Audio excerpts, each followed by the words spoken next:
चंडीगढ़ लेकर चलते हैं। मुख्यमंत्री संबोधित कर रहे हैं, सुनवाते हैं आपको।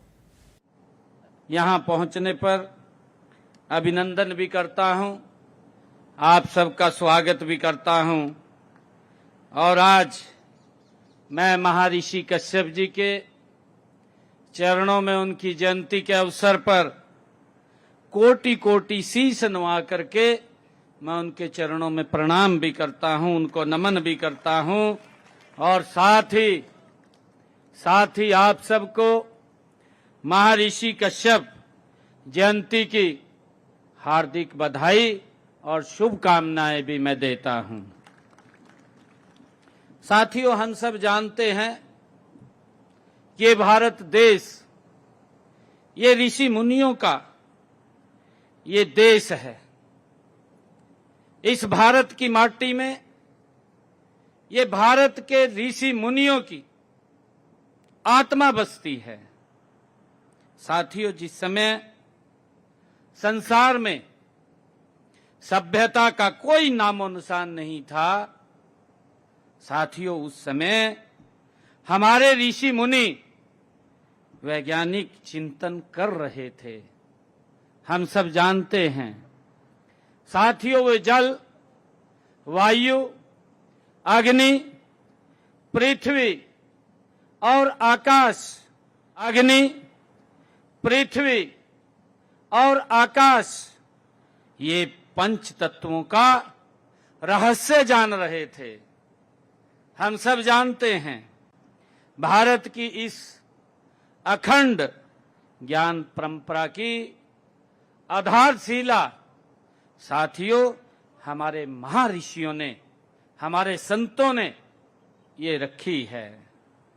साथियों, हम सब जानते हैं कि महर्षि कश्यप द्वारा संपूर्ण सृष्टि की रचना में दिए गए योगदान की अमर गाथा हमारे वेदों में भी लिखी हुई है। हम ये जानते हैं हमारे वेदों, हमारे पुराणों तथा उपनिषदों में ये भरी पड़ी है। हम सब इतिहास को देखते हैं, ऐसे महान ऋषि का प्रेरणादायक साथियों व्यक्तित्व मानव जाति का सदैव ये मार्गदर्शन हम सब का करता रहेगा। साथियों, महर्षि कश्यप भारतीय ऋषि परंपरा के ऐसे महान आदि महापुरुष थे जिन्होंने अपने ज्ञान, तप, तपस्या से संपूर्ण सृष्टि को एक दिशा देने का काम महर्षि कश्यप ने किया है। साथियों, महर्षि कश्यप ने समाज और संस्कृति के संरक्षण का दायित्व निभाया है।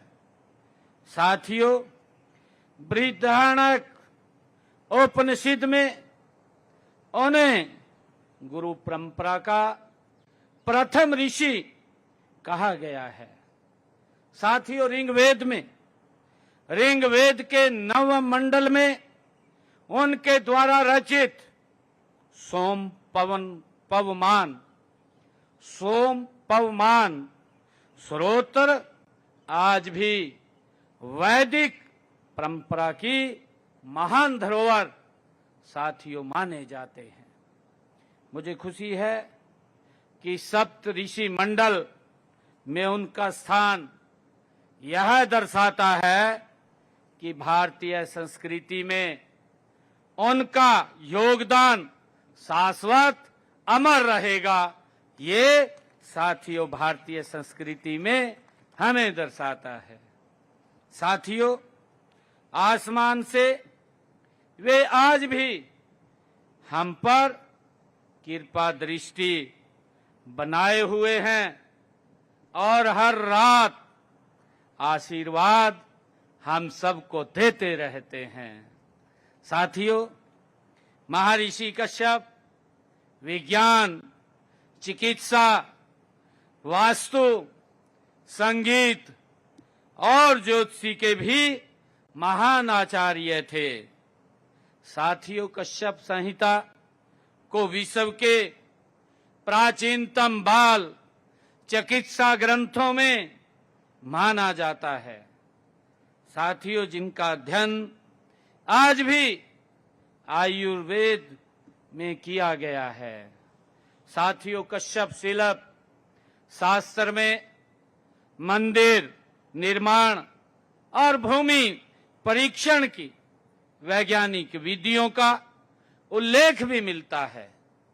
साथियों, राजतरंगिणी के अनुसार कश्मीर का नाम भी महर्षि कश्यप के नाम से साथियों पड़ा है। महान विद्वान अभिनव गुप्त ने साथियों कश्यप संगीत का उल्लेख कर उनकी विद्वता को सम्मान दिया है।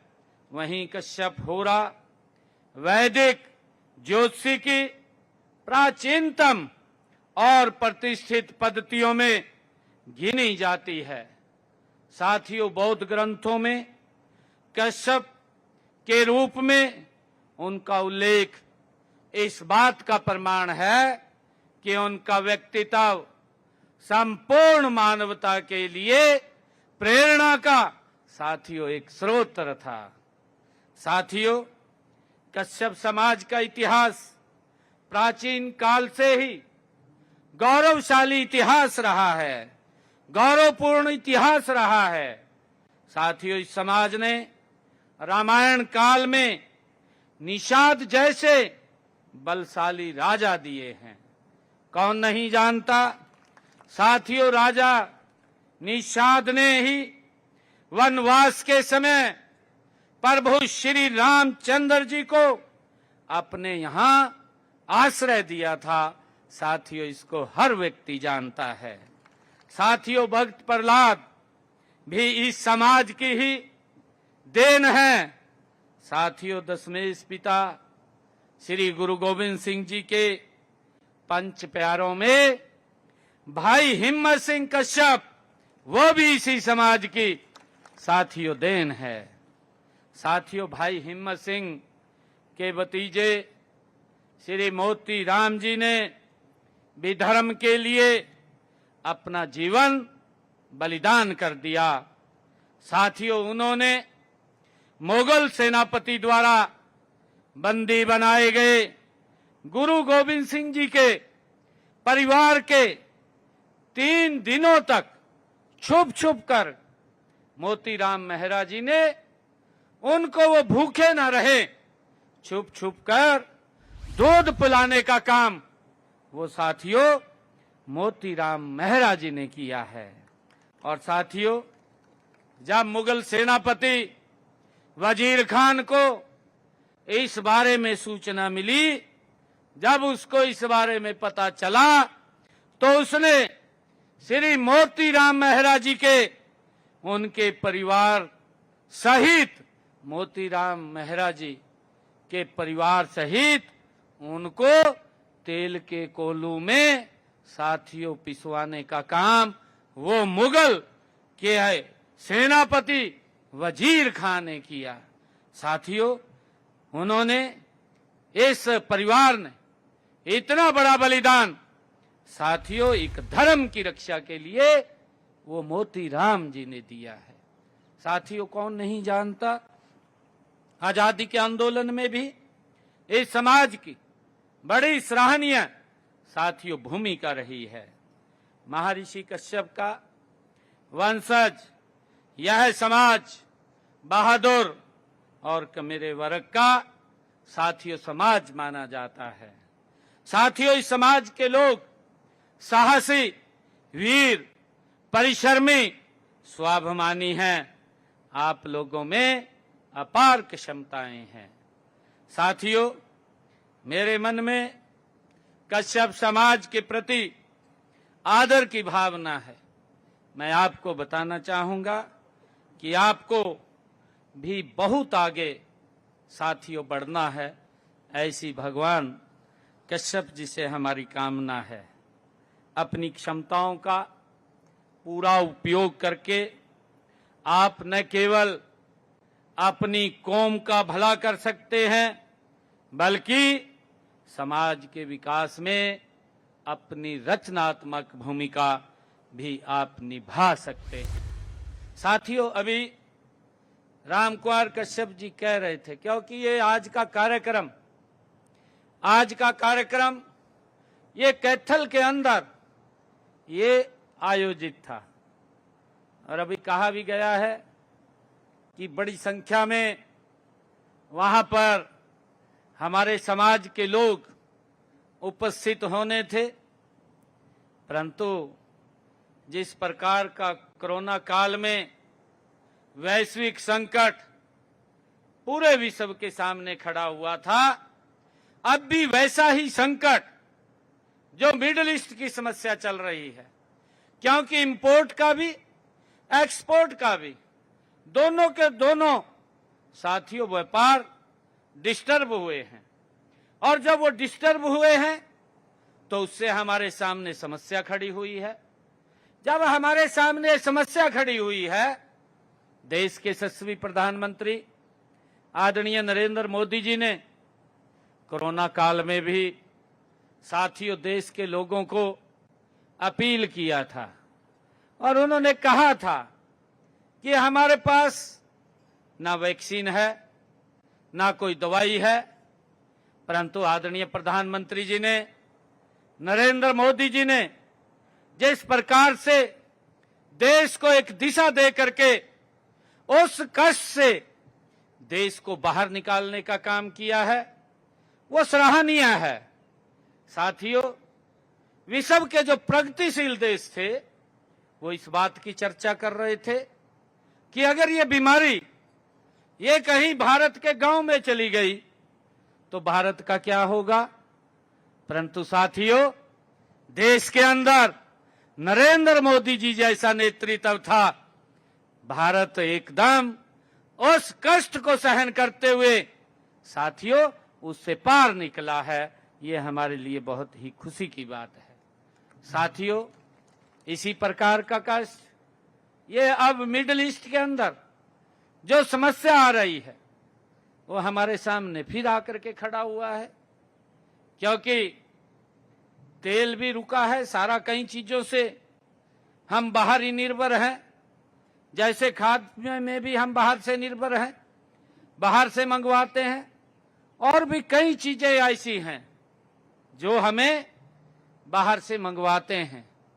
आदरणीय प्रधानमंत्री जी ने अपील किया कि हमें अपने खर्चों को सीमित करना है, क्योंकि इस कष्ट के समय में साथियों हमें उसको मिलकर के पार करना है। और ये मार्गदर्शन, ये शिक्षा हमें कहां से मिली है? ये शिक्षा हमें महर्षि कश्यप जी ने हमें दी है, और उनके दिखाए हुए रास्ते के ऊपर आदरणीय प्रधानमंत्री जी आगे बढ़ रहे हैं। साथियों, मैं आज एक बात और भी कहना चाहता हूं, क्योंकि मैं आज कहना नहीं चाह रहा था, क्योंकि महाराजा भगवान ऋषि कश्यप जी महाराज की आज जयंती है। आज उस जयंती के ऊपर हम समाज के बहुत ही प्रबुद्ध जन यहाँ एकत्र हुए हैं। जब कोरोना का कालखंड आया था, उस समय में विपक्ष की क्या भूमिका थी? भाई, जब दवाई नहीं है, वैक्सीन नहीं है, ये उस बात का मजाक कर रहे थे। मोदी जी ने कहा था कि थाली बजाओ भाई, इससे थोड़ा आदमी का ध्यान डाइवर्ट होगा। परंतु विपक्ष की क्या भूमिका थी? क्योंकि मालूम उनको भी था कि अगर बाहर निकल गए कहीं कोरोना न चिमट जाए, तो घर में बैठे बैठे ही कोई ट्वीट कर रहा था, विरोध में कोई कुछ बोल रहा था, बड़ा विरोध किया।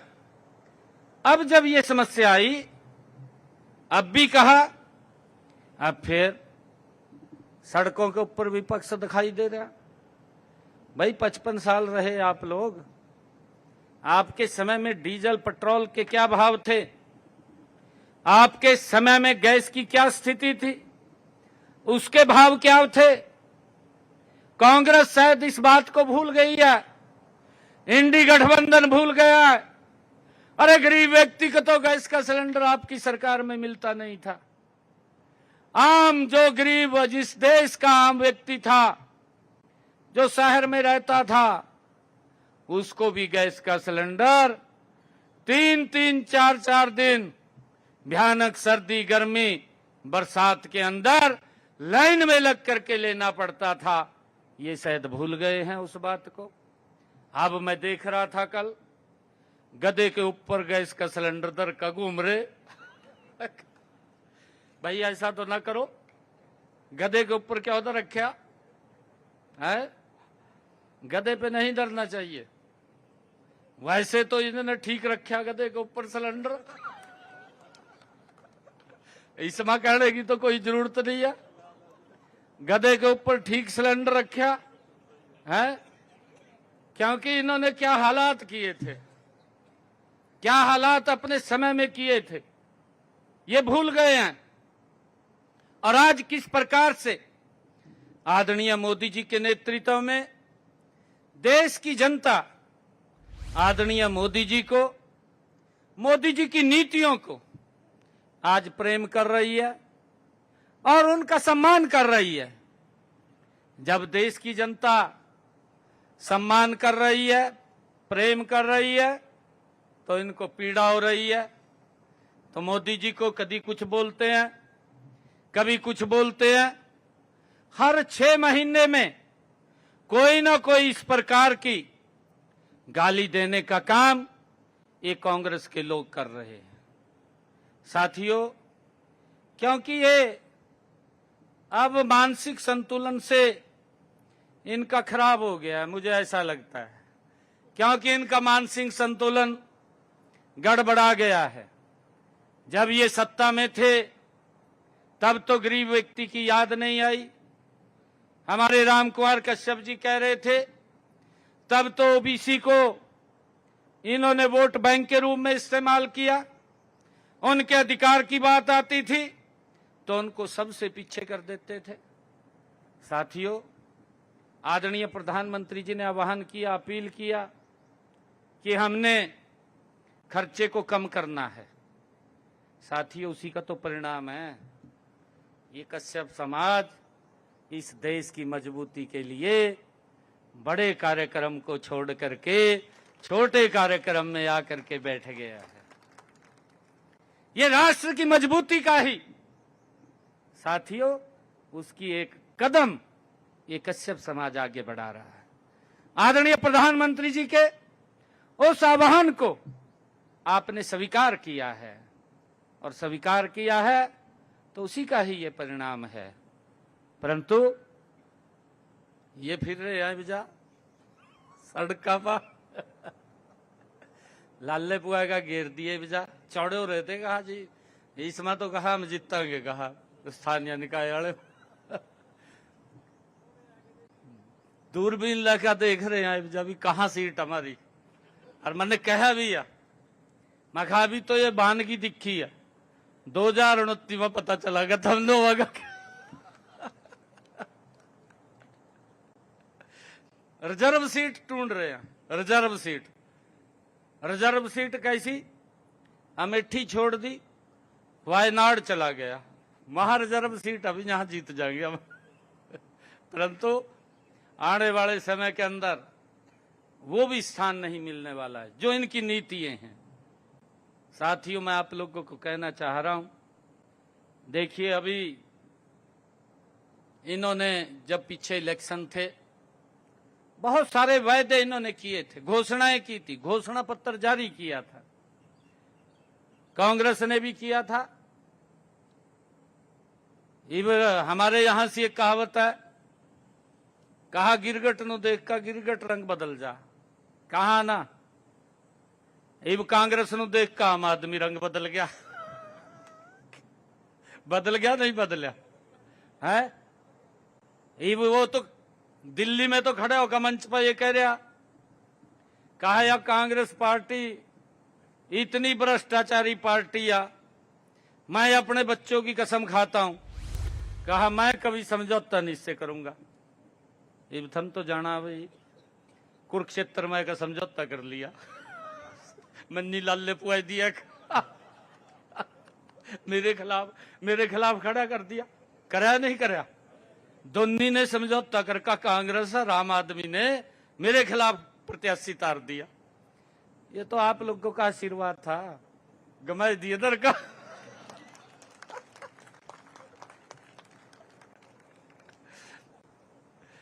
अरे पंजाब में कांग्रेस ने गाला दे रहे भाई। ये तो वो बात हो गया कि हाथी के दांत का खाने के और दिखाने के और, ये बात हो गया। परंतु मैं आज महर्षि कश्यप जी की इस पवित्र दिन के अवसर पर, उनके प्रकाश पर्व के अवसर पर मैं आप लोगों से अपील करता हूं कि हमारी बहुत सारी रिश्तेदारी हैं, वो पंजाब में होंगी। जय का सुपड़ा साफ कर दो उनका। हो लिया।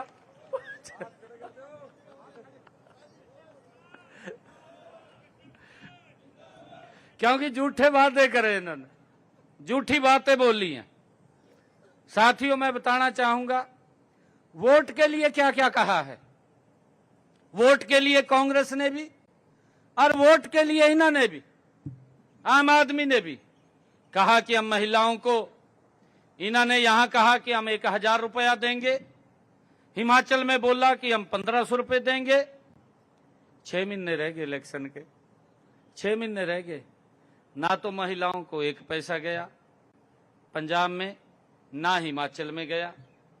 साथियों, हमने भी कहा था यह मोदी जी के नेतृत्व की गारंटी है। हमने कहा था कि हम महिलाओं को 2100 रुपया देंगे। मुझे खुशी है, पहले ही बजट में हमारी सरकार ने 5000 करोड़ रुपया महिलाओं के लिए रिजर्व कर दिया। और साथियों, मुझे खुशी भी है बताते हुए, पहले ही साल के अंदर हमने 1500 करोड़ रुपया महिलाओं के खाते में जमा भी करा दिया है। साथियों, हमने जो कहा है उसको पूरा किया है। अब उसका दायरा भी हमने दूसरे बजट में बढ़ाया है। दूसरे बजट के अंदर हमने इस बजट को 5000 करोड़ से 6500 करोड़ रुपए किया है।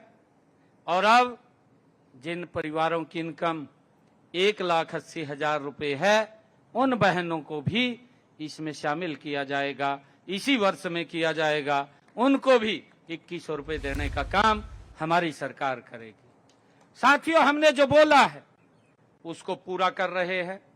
हमने ये भी कहा था कि जिन परिवारों की इनकम 1,80,000 रुपए है, उन बहनों की रसोई में हमारी सरकार 500 रुपए का गैस का सिलेंडर पहुंचाएगी। साथियों, मेरे को नहीं पता लग रहा, कांग्रेसियों का भी बनवा दो कार्ड का।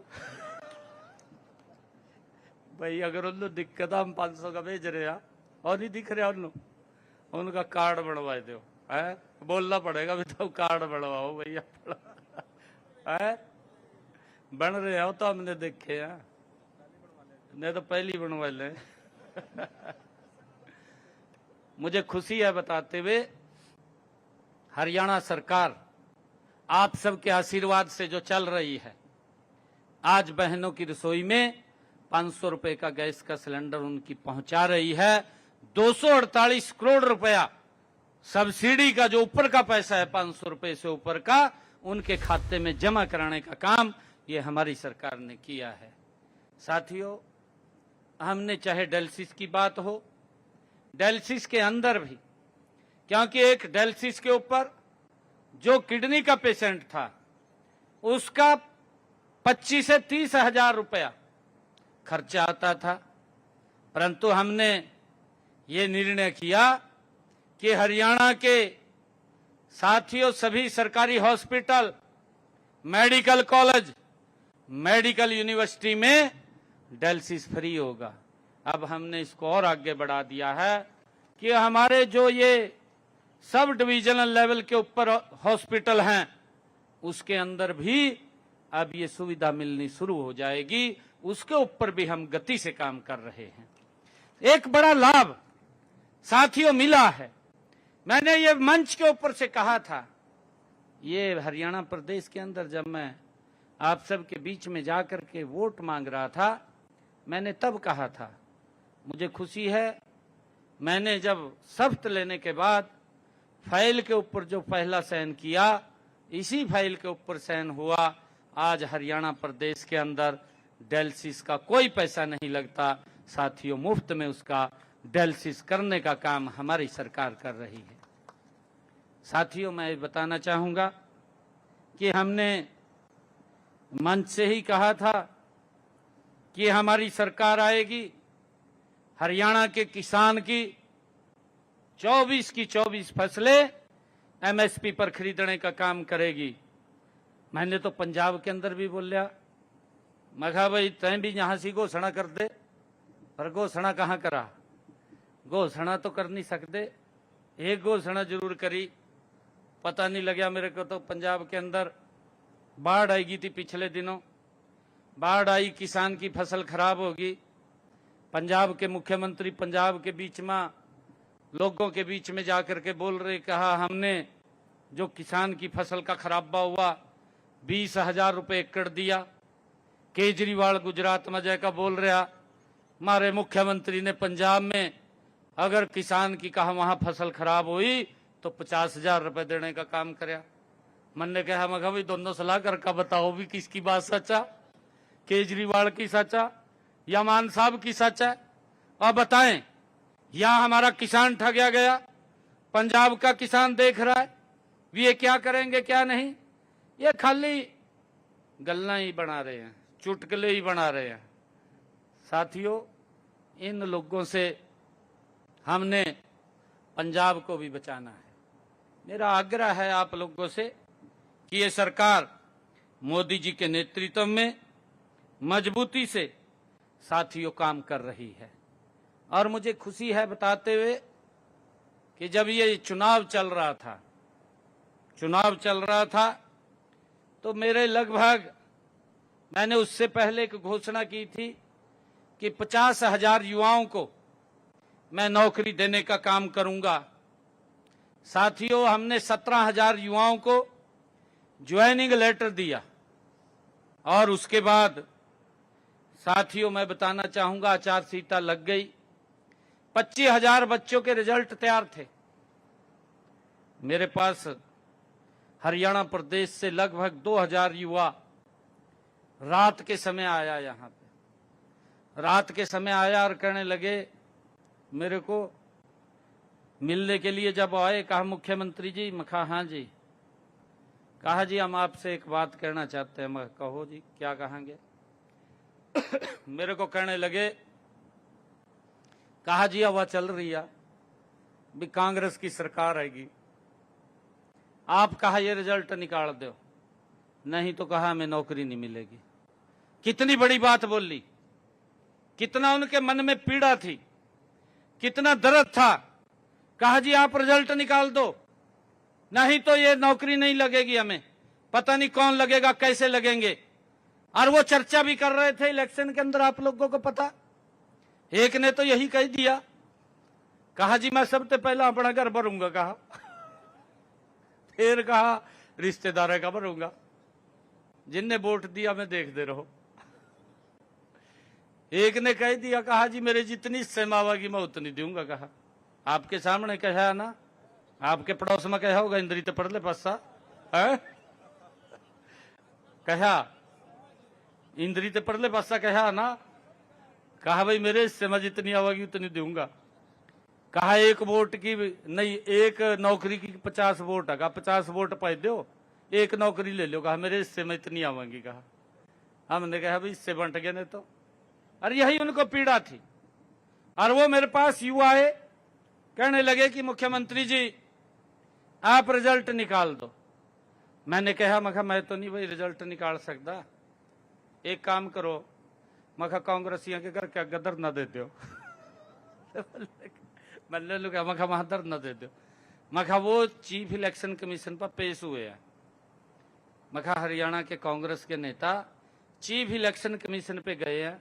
एक बड़ा नेता इन्होंने दिल्ली ते पकड़ लिया, कांग्रेस ने उसनु लेकर गए। और वहां जाकर बोलिया, कहा जी हरियाणा सरकार ਨੂੰ रोका जाए कि वो रिजल्ट ना निकाले। उसने गेल पड़ी वहां तो एक ईमेल जारी कर दी, एक लेटर जारी कर दिया और ये बोलिया, कहा जी जब तक कोड ऑफ कंडक्ट लगा हुआ है कि वो आप रिजल्ट ना जारी करें कोई भी। मैं कहा नहीं करेंगे, मैंने कह दिया हम नहीं करेंगे। मैंने युवाओं को कहा मैं कहा आप जाइए, 8 तारीख के बाद आप सबके आशीर्वाद सहयोग से तीसरी बार नॉन स्टॉप मोदी जी के नेतृत्व में भारतीय जनता पार्टी की सरकार आ रही है। मैं कहा एक वायदा आपसे करता हूं कि मैं सप्ताह में लूंगा, पहले आपको ज्वाइनिंग लेटर दूंगा। साथियों मैंने उनको कहा था, कांग्रेस वाले कह दे या बात कह दे तो अगले कहेंगे भी तो भाई राजमा है तो राम ते काट देंगे कहा रिजल्ट। फिर वजन देखा दे किसकी टैची में कितना वजना, उन्हें तोल तोल का देखी जाते भी किसकी टैची में कितना वजन है। फिर कहीं जाकर जब अगला चुनाव आ जाता था उससे पहले 5-4 महीने पहले फिर रिजल्ट निकाला थे, विवाह बन जाएगी। परंतु साथियों हमारी सरकार ने आप सबके आशीर्वाद से, यही तो बात है ना, एक गरीब का बेटा मजबूती से साथियों आज हरियाणा को गति से आगे मोदी जी के नेतृत्व में बढ़ाने का काम कर रहा है। हमने जो कहा उसको पूरा किया है। साथियों पहली बार हरियाणा के इतिहास में 25,000 युवा बिना पर्ची बिना खर्ची के मैंने सफ्तबाद में लिया। पहले उनको ज्वाइनिंग लेटर देने का काम हमारी सरकार ने किया है। लोगों की हरियाणा की प्रतिक्रिया आई, सोशल मीडिया के ऊपर आप लोगों ने देखा होगा। कहा भाई पहले तो ये कह देते, कहा जी वो सरकार में आएगे, कहा सत्ता में आएगे, कहा मानू क्या लाभ है, कहा सत्ता में आएगे, कहा मेरे घर क्या, कहा बोरी गेर का जागा। ये मीडिया सोशल मीडिया पे चला, परंतु कहा यह पहली बार सरकार देखी कि जो सत्ता के अंदर आई 25,000 घरों के अंदर बोरी सी गाल का चली गई। कहा ये फर्क है साथियों आप लोगों की सरकार में और कांग्रेस की सरकार में, यही फर्क है। और मैं आप लोगों से आग्रह करना चाहूंगा कि लगातार मोदी जी के नेतृत्व में हरियाणा प्रदेश गति से आगे बढ़ रहा है। साथियों विपक्ष के लोग बहुत सारा झूठ, बहुत सारा भ्रम साथियों फैलाने का काम कर रहे हैं। मेरा कश्यप समाज के सभी महानुभाव से, क्योंकि आप बड़े प्रमुख व्यक्ति यहां बैठे हैं जो समाज को एक दिशा देने का काम करते हैं, मेरा आग्रह है कि कांग्रेस के इस दुष्प्रचार, इस भ्रम से समाज को भी बचाना है, हमने स्वयं भी बचाना है। साथियों क्योंकि इनके पास मुद्दा नहीं बचा है। जब व्यक्ति के पास मुद्दे से खाली हो जाता है फिर वो क्या काम करता है, फिर वो लाल किताब लेकर के मंचों पे खड़ा हो जाता है। ये आपके सामने मुद्दा नहीं बचा। और जब मुद्दा नहीं है तो साथियों तभी वो गाली देते हैं, तभी वो गंदा बोलते हैं। जो कोई साथियों उसके पास कोई विषय नहीं रहता तभी वो इस प्रकार की बातें करता है। मेरा आग्रह है हमने इन सब बातों से साथियों बचाना है। साथियों ये समारोह एकता, भाईचारा और सामाजिक समरसता का ये एक प्रतीक भी है। महर्षि कश्यप जी ने उन्होंने अपनी वाणी में साथियों जो उन्होंने हमें शिक्षा दी है, जो हमारा मार्गदर्शन किया है, मैंने शुरू में ही कहा है कि वह इस सृष्टि के रचयिता है। और जो सृष्टि का रचयिता है तो इसका मूल है, हम उसकी जड़ें हैं, हम सब एक हैं और हम सब ने एक रहना है। साथियों, ये मैं आप लोगों से आग्रह करता हूं, देश के यशस्वी प्रधानमंत्री आदरणीय मोदी जी ने एक संकल्प लिया है 2047 कि 2047 तक भारत को विकसित राष्ट्र बनाना है।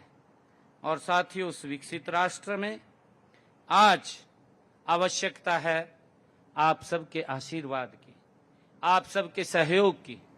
साथियों, एक व्यक्ति अगर बोलता है तो वो एक व्यक्ति उसको पूरा नहीं कर सकता।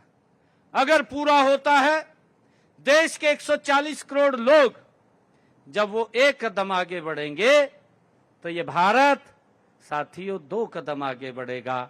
आदरणीय प्रधानमंत्री जी बोलते हैं और उन्होंने कहा भी है, उनका एक मंत्र भी है, सबका साथ, सबका विकास, सबका विश्वास और सबका प्रयास। आदरणीय प्रधानमंत्री जी ने कहा है। साथियों, आज आवश्यकता है इस विजन की, जो इस विजन को साकार करने के लिए हमें हर जाति, हर क्षेत्र, हर भाषा जैसे भेदभावों से साथियों उनको मिटा करके हम मिल करके आगे बढ़े। यही महर्षि कश्यप जी ने हमें प्रेरणा दी है। साथियों, मैं आज, क्योंकि हमारे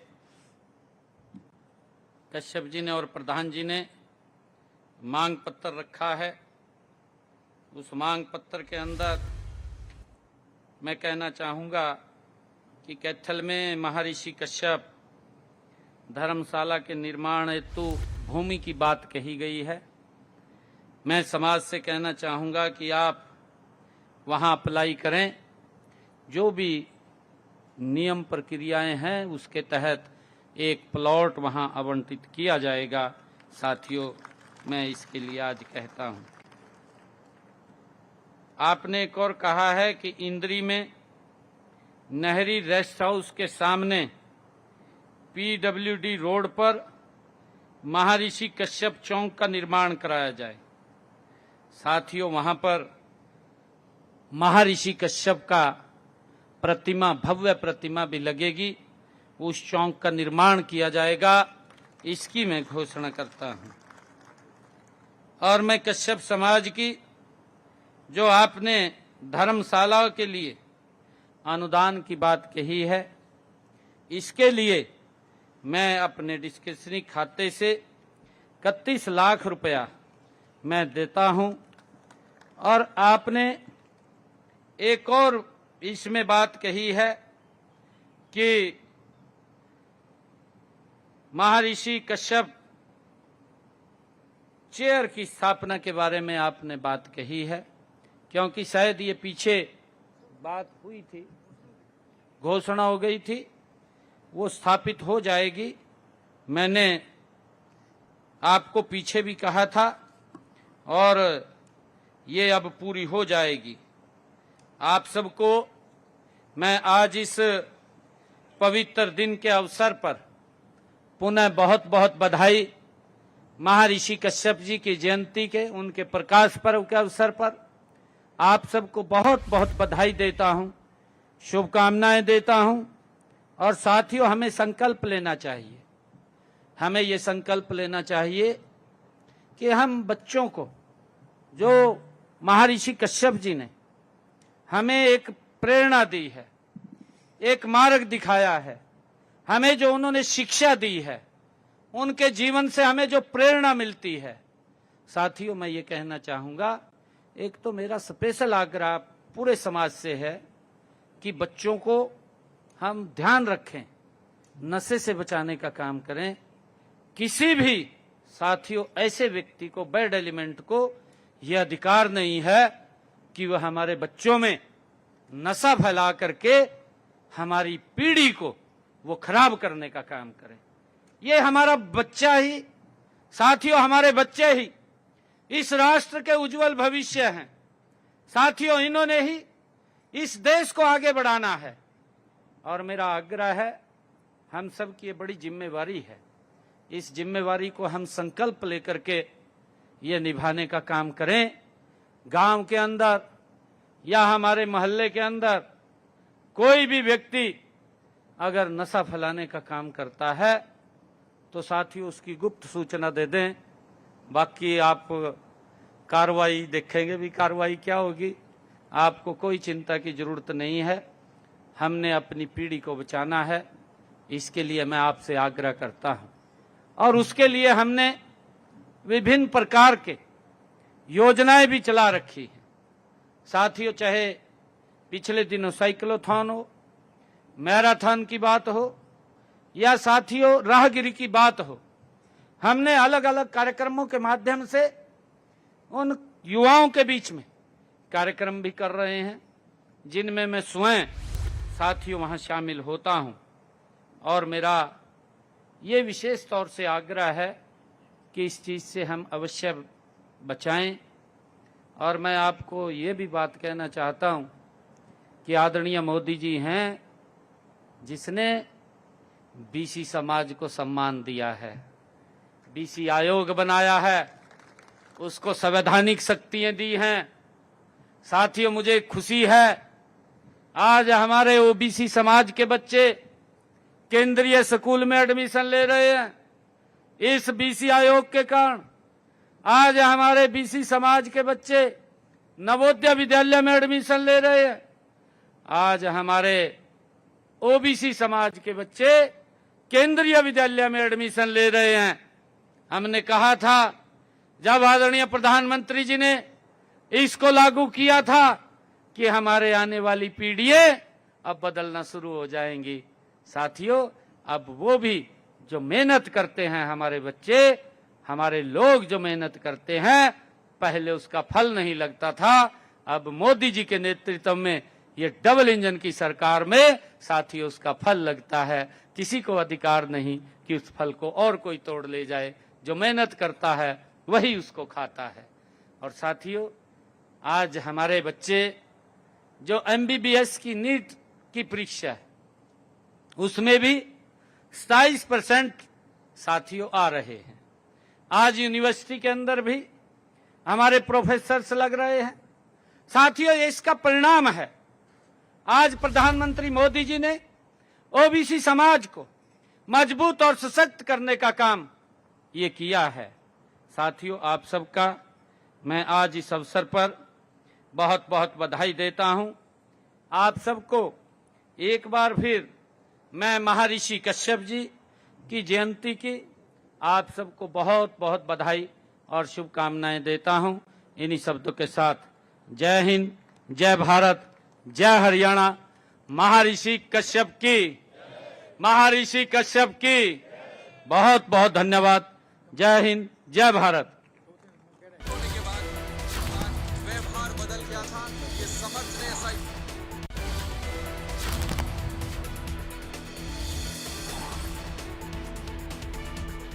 सीएम को आप सुन रहे थे।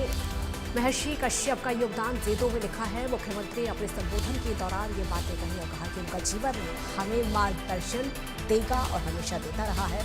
कश्यप समाज का इतिहास हमेशा से गौरवपूर्ण रहा।